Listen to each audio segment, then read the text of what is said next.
Bonsoir. Bonsoir, Mon nom monsieur. est Serge Martel. Je viens parler ici des pompes qui sont parsemées sur le boulevard d'Iberville, boulevard Bellerive. Pas de boulevard, mais la rue Bellerive. On a 4 pompes temporaires installées sur la rue Bellerive. J'en ai une au coin de ma rue. Je reste, moi, à 12-10 Maillé. Elle était en plein milieu de ma rue. La pompe qui est supposée être temporaire, ça fait au moins 2 mois que ces pompes-là sont là. Pour faire un historique du problème, c'est des refoulements d'égouts. J'habite dans l'ancienne ville Saint-Athanas. Quand c'était pour le secteur sud qu'on avait posé les infrastructures, et je peux vous rappeler qu'on n'a pas de pluvial chez nous, dans Saint-Athanas.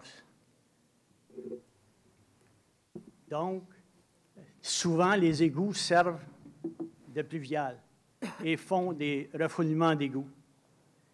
J'aime bien qu'on trouve une solution temporaire pour régler le problème, mais j'aimerais bien qu'on trouve que ça soit permanent.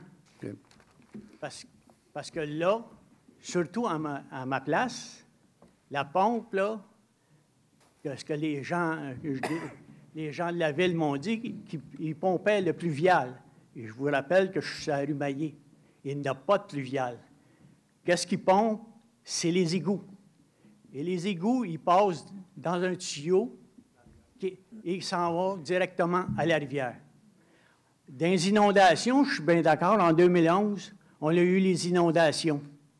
Que ça a fait, il fallait que ça se fasse, mais là, du moment que deux grains d'eau qui tombent, il y a des refoulements d'égouts dans ce secteur-là. Je suis sur les pompes parce que je fais le tour régulièrement. Alors, on va vérifier avec nos travaux publics demain, là, vérifier qu'est-ce qu'il y en a avec les pompes. Puis la durée, là, il doit y avoir une durée minimale d'installation. Pour ce qui est de la suite des choses, je sais qu'il y a des plans qui sont en ligne avec chacun des secteurs. Là, je ne peux pas vous donner la réponse ce soir parce que je ne l'ai pas. Je n'ai pas l'habitude de compter n'importe quoi. Donc, mais les pompes, Daniel, est-ce qu'on prévoit retirer ça incessamment?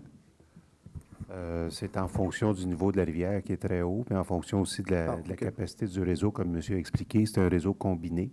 Et quand il y a des pluies abondantes pour décharger le réseau, on est obligé de compenser avec les pompes pour éviter justement qu'il y ait des refoulements d'égouts dans les sous-sols. C'est en fonction vraiment de Si vous me permettez, M. Fecteau. Allez-y.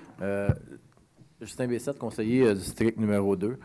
Les pompes sont installées, puis ils ne servent pas tout le temps. Les pompes ont été installées, puis j'en avais fait la demande aussi, dû au fait que le réseau ne fournit pas.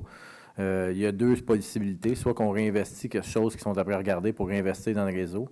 Si on enlève les pompes, puis il y a un coup d'eau qui tombe, un peu comme ce qui s'est passé dans les années précédentes, c'est automatiquement les sous-sols qui sont inondés. Fait que j'avais fait la demande que les pompes soient là. Il ne marche pas tout le temps, comme vous avez constaté, il ne marche pas tout le temps, mais c'est une sécurité. Que s'il tombe, je suis d'accord avec vous, ce n'est pas la façon de faire, vous avez entièrement raison, sauf que j'aime mieux avoir la béquille qu'avoir des gens qui m'appellent parce qu'ils ont des refoulements d'égouts. Depuis que les pompes sont installées, on a eu 0 refoulement d'égouts dans les 4 dernières années. Avant ça, on parlait de 3 à 4 refoulements d'égouts dans ce secteur-là. Mais je pense, comme vous dites, vous avez raison, on doit regarder pour refaire le réseau, puis les gens ici doivent être conscients qu'on doit investir dans nos infrastructures avant tout pour régler le problème. Mais le côté temporaire, je dois vous avouer, c'est pas la plus belle solution, mais c'est une solution qui est quand même potable pour ceux qui ont été inondés, ceux qui étaient inondés jusqu'à 2 fois par année. Je pense que la solution est quand même bonne pour le moment.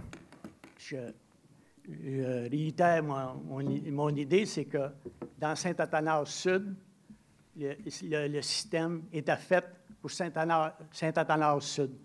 Et non pas raccordé avec Sabrevois, qui vient encore plus mettre du stock dans les égouts et de l'eau, plus le nouveau qu'ils ont fait sur le boulevard d'Iberville, qui ont fait poser encore des tuyaux, mais c'est toujours dans le même système.